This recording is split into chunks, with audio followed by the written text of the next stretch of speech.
Being a content creator is very stressful. Just keep creating content, right? Because if you can keep creating content, you actually give yourself the opportunity to be better at creating content. So how do you actually make money on YouTube? When do the big bucks start coming in? How many streams of income exist within the YouTube ecosystem? Basically, it is where we are looking at compounding all of the money made on YouTube. And I'm calling it big bucks. So we're calling it big bucks from adding everything, AdSense, sponsorship deals and all. How about audience retention? Are there any hacks? Are there any content creation hacks to get you up to speed? It's something with the algorithm.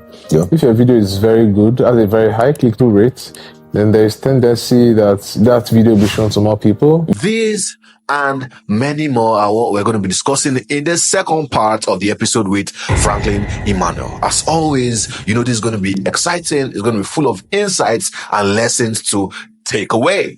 So make sure, if you have not done it already, you like this video and you subscribe to the channel. Now, sit back and relax, grab your notepads and your pen, and let's get right into it. See you inside. The space as well. Yeah. Makes sense. So, when did the big bucks start coming in, basically? How long did you have to work? How long did you have to grind and all of that? If I'm to answer this question directly, I would say 2 years, 3 years. Oh. Yeah, I was on YouTube 2 years, 3 years. Consistently?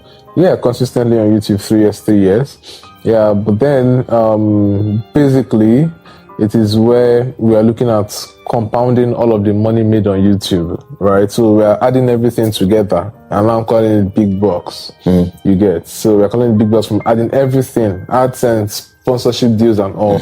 But honestly, if you're really consistent and you're really growing fast on YouTube, you'll get a lot of brand deals and all, and it's still big bucks coming in and you'll be fine. Yeah. Makes sense. So the next question I want to ask is about viewership and all of that, because a lot of YouTube entrepreneurs, creators and all of that, that's where the challenge lies, right? Now you're getting it right, you're consistent, you're putting out stuff. What do you do to make sure that you increase the reach of your videos and, you're just getting 20, 30 views on your videos, but you're getting like 500, 1K, 5K, 10K upwards?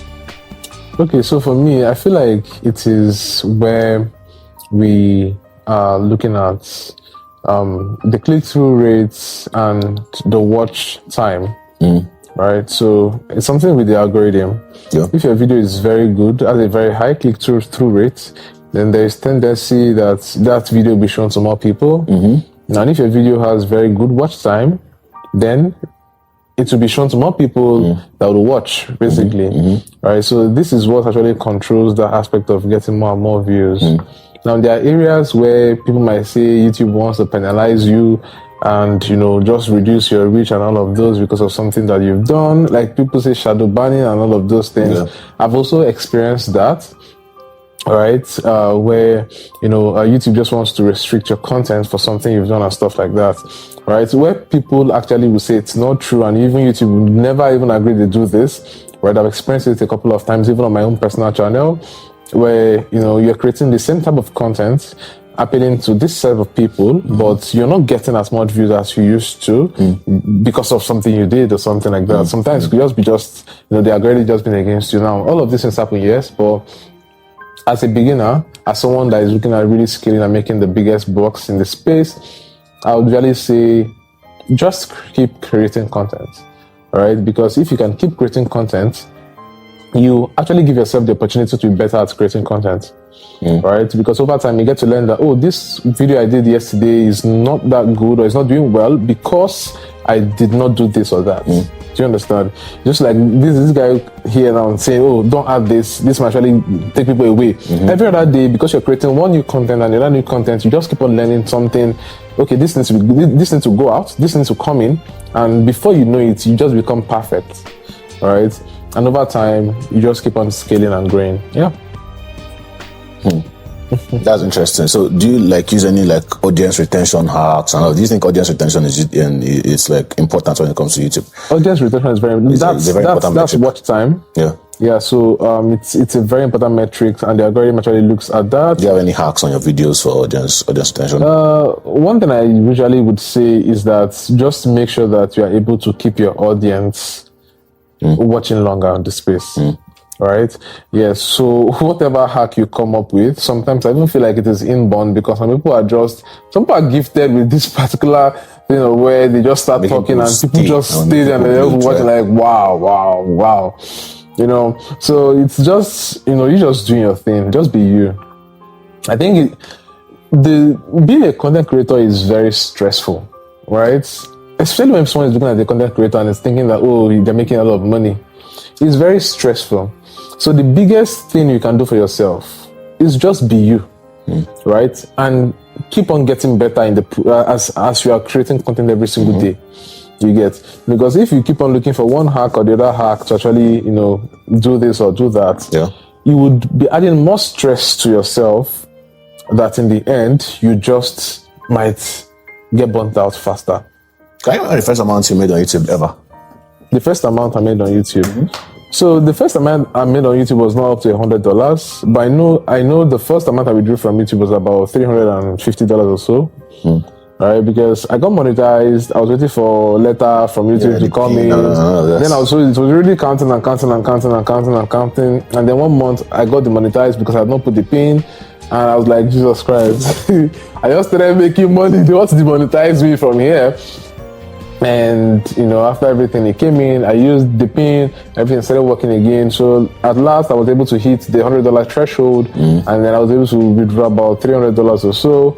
And that was the first amount I withdrew from YouTube, about $300. And now you make money from YouTube and creating content, obviously. What other streams of revenue do you have?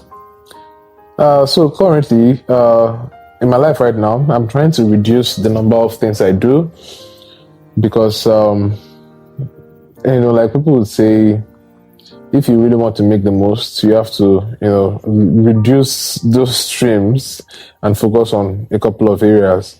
Right. So currently, I'm actually looking at reducing, what is stressing me out and focusing on content creation. All right. Yeah, because I feel like if I'm able to make money from content creation, I can keep on scaling it by creating more content. Yeah, so every other thing I do, right, I'm looking at, reducing or cutting them off. I remember when I was telling my assistant, I was like, okay, this year, I don't want to do anything coaching, right? I just wanted to focus on content creation and giving things for free, you get, and building, community and all of those. I just said, okay, let's just build.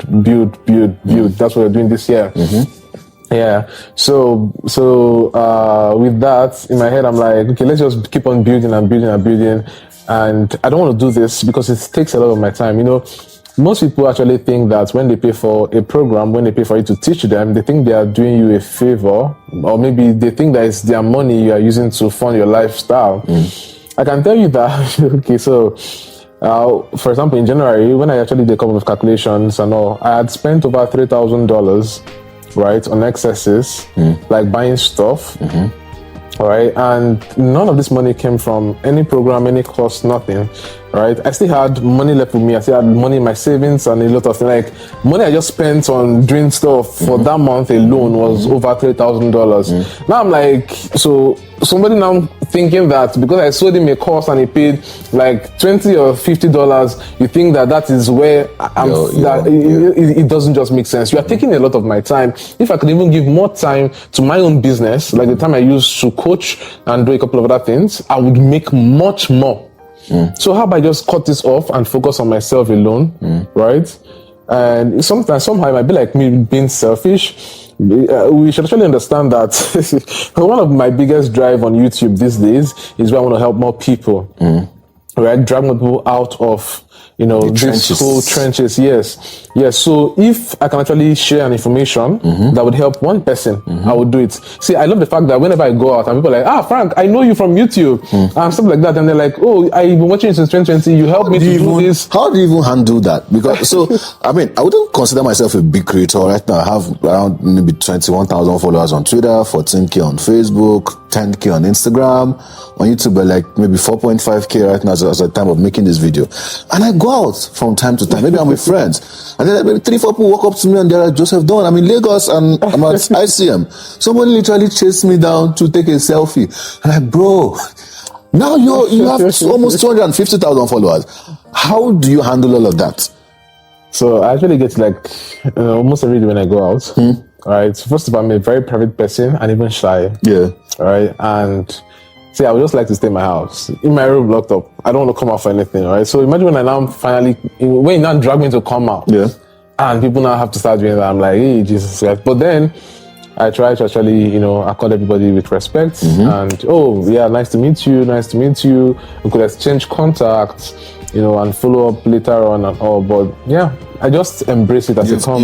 You've gotten used to the fact that this is a given. It's always going to happen. Yes. Even though I am still going to be, shy, right, at first. But, we just started the conversation and I will engage in that conversation with the person and okay, fine, it's okay. I actually don't mind the people meeting me and all. I think it's it's normal great. now. Do people beg you money in your DMs? So I wouldn't regard that as people begging me money in my DMs. For me, I would really say that we all have problems that needs to be solved. And 99% of our problems, honestly, can be solved with money. Yeah, so when somebody actually wants to argue with me that money does not solve everything, I would say money is everything though. So when people come to ask me for this cash, if I can help them here and there, I don't see them as people begging me for money. Okay. I actually see them as, this person might be desperately in need of this particular cash and it's going to be helpful to them, right? And I must also say that for me, I also don't render financial assistance, right? Unless it is crucial at any point, right? So for me, rather, I would like link you up to, okay, this is how I actually make the money. Let's do it together. You'll make money with me. Instead of me giving you money and you always come back, how about we just do this? So you can always generate so that you can always generate money for yourself and you will never be in this situation again. You understand? So I'm usually at that point where I really, sync with you in pity for what's going on, but I'm not the bigger problem. I'm not the government. No, and I cannot solve your own problem, but this is how we can sync together doing what I do, and you would also make money and we are good.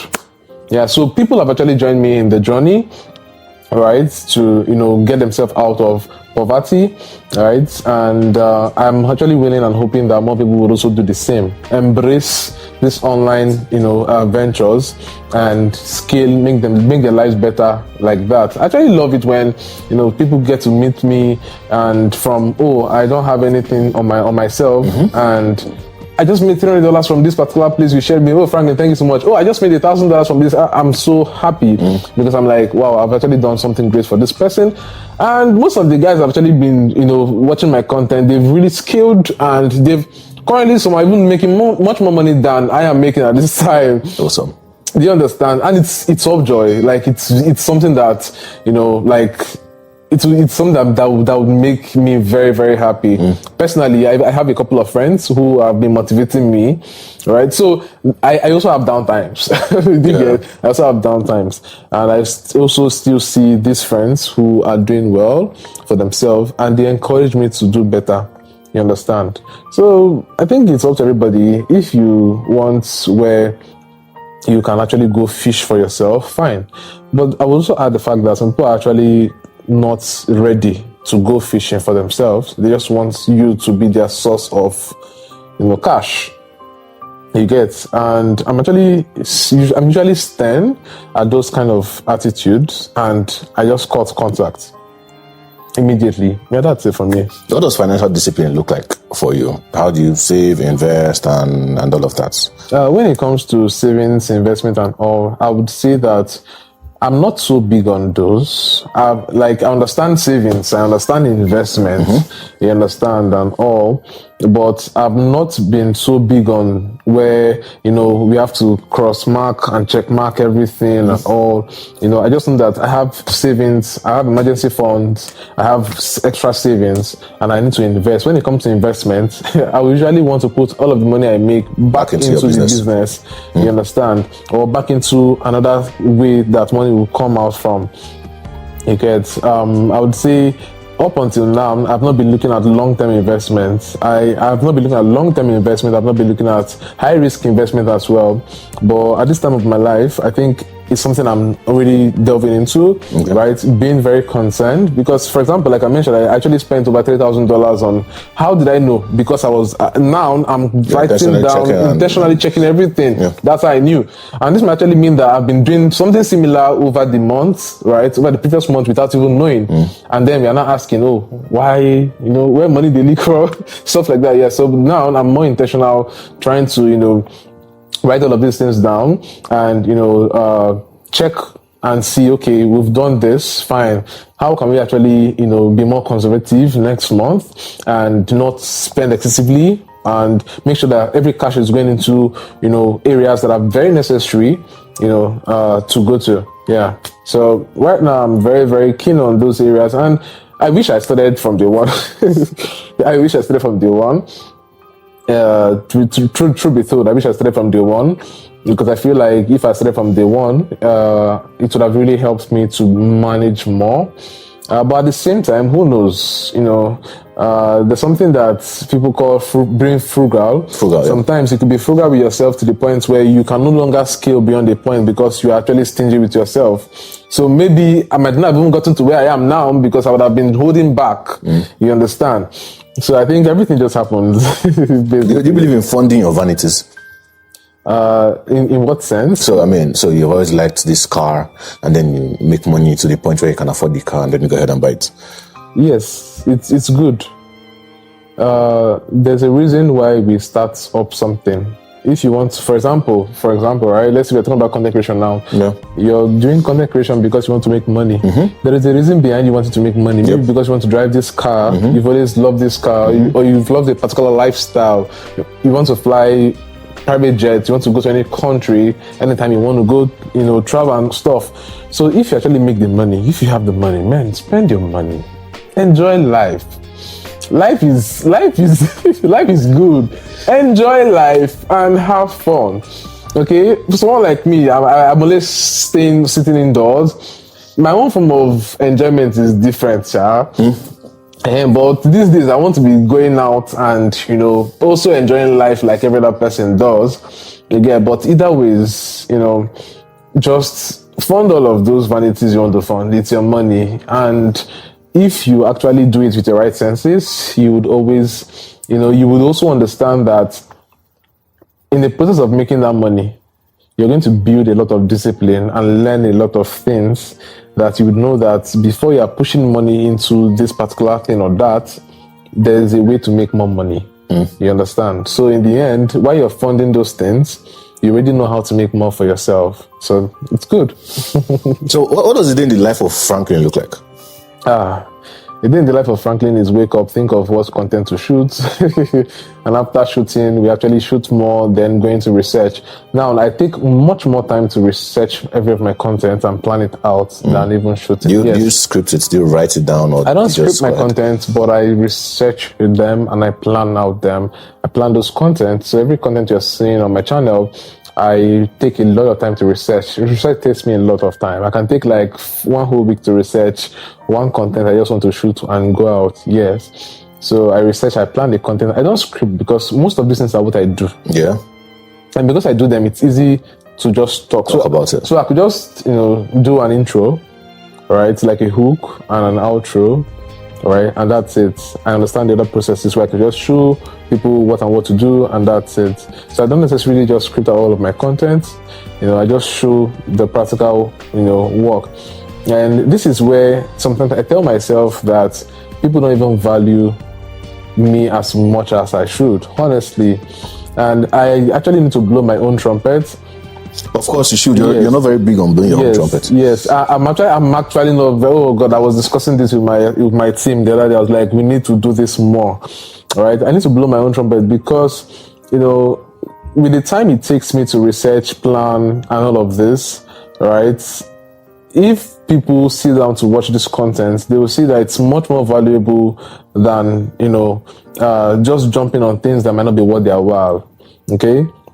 And this is where I'm like, see, for anything you see on the internet, all right, take your time and also do your own research. If it's going to be worth your while, implement it ASAP and make the most out of it. That's just it. What would you say has been your biggest win since you started this whole thing? Biggest win. I don't know if I've ever counted anything as a biggest win, but I know one time when I got my Benz, right, that was a very big win for me because it was something I wanted. So I fulfilled a desire I had in my chest, right? I love this car. I want to go for this car, right? And it wasn't even like my first car. Do you get? And I got it. I moved to my apartment. It was a win for me, right? Because I'm like, I'm moving into a big space that I want, right? I flew out of the country. It was a win for me because I'm going international now. I'm getting extra stamps on your passport. Yes, and a couple of other things I've done, meeting people and them even knowing me. Like, you know when you're looking up to somebody and this person reaches out to you that they're looking up to you, but they need you for something. Yeah. It's also a win. So I've had several wins. I can't pick anyone and say it's the biggest, but I've just had a couple of wins. Big wins. And the others I'm not mentioning here. Don't see it's because I'm saying travel, car, this, no. There are a lot of others that I'm not, mentioning right now that has really been my win as well, yeah. So we're coming to the end of this. So I have two last questions for you. The first one is, what advice do you give to upcoming YouTube entrepreneurs, internet marketers, that you feel like they don't just get it? When they say create content or start from wherever you are, people don't get it. People don't get it because they would always still want to look at you and compare themselves with you. You're comparing yourself that has not started with my years of work. Right? This is why I'm usually like, if you think you really want to be a content creator like myself, how about you go watch my first videos? And let me even say that I've enlisted a couple of those videos because I want them, like I said, they're private to me, not for public. Do you get? But when you see a couple of my previous videos, you'd see that this guy has grown over time with the way I speak, with my background, my lighting, everything. Right? So if you're not somebody that has so much money to actually fix everything, it's because money is a huge factor here. If you have huge capital to start big, then come on, go do it. All right, start big. But if you're somebody starting from scratch with nothing, then see, I usually would say that smartphone you have on your hands does a great job. Have you also noticed that these days most mics are for smartphones? They've created many mics for smartphones, very good mic for smartphones. And it should tell us something because people are creating much more content with their smartphone these days. Sure. You get? So if you're still living in the lie of you need a lot of gadgets to get something started, when the world is even tilting to you using the smallest gadget you have to make the most out of it, then you're just the one deceiving yourself. Right? We should be wiser these days, and anybody that is serious should actually just get started from wherever they are. And then make themselves better over time. That's it. So this question ties into what you just said. Anyway, but somebody is starting YouTube. Somebody wants to start YouTube from watching this, episode right now. What are the top 3 tips you're going to give them? The first tip I'm going to give you is just to make sure that you have like a sense of what you want to talk about or what you're going to be creating content about. All right, you need to understand that when we say content creation, you don't just go creating anything, right? You ask, what should I create? So one, you need to have a sense of what you're going to be creating. And what I would most likely tell people to do is to think of one skill you have. It all boils down on skills, right? What is that thing you have that you can teach somebody else? Okay? Because you cannot be useless and you want to create content. All right, even if it's entertainment, you need to actually know how to entertain people because people still create crappy entertainment content in the name of, I want to be funny, right? And in the end, they die out. Okay, so you need to really be, thinking of, okay, how exactly can I actually present good content to this set of people? What are they going to like? Okay. Now, once you have that as one, two is just to pick up the gear you have at hand and start creating the content. Once you have your content outlined, please just start shooting the content. Don't think of how good or how to perfect everything on the first trial. No. Just create the content. And once you're able to create the content, three, you now need to think of how to distribute that content. I had somebody reach out to me one time and the person was like, I'm putting videos on YouTube, but the YouTube is not pushing my videos. I'm like, who is going to push your videos? There are millions of people on YouTube and you think YouTube is going to choose your videos to push? No. All right, you need to distribute these videos for YouTube to see that you're even serious about YouTubing, and they can now push you too. You get? So, one, plan up your content. Two, just start shooting the content. Three, distribute the content. That's it. This has been very beautiful. I mean, if we had more time, there are literally more things to talk about. But thank you so much for coming on the show and spilling wisdom without charging us. Thank you, very much. Hope to do this again another time. Thank you. No wahala. Everybody, help me say thank you to Franklin in the comments. Just type thank you. This has been very awesome and amazing. And this is the Entrepreneurs Connect Show. Make sure you like this video. Make sure you subscribe to the channel. Make sure you leave a comment. Can I tell them, Franklin, tell them to subscribe to my channel? Subscribe to the channel, guys. Subscribe. I actually love this channel and what it does, because this is the only way you get to call up series of entrepreneurs. Exactly. And they get to spill to you facts.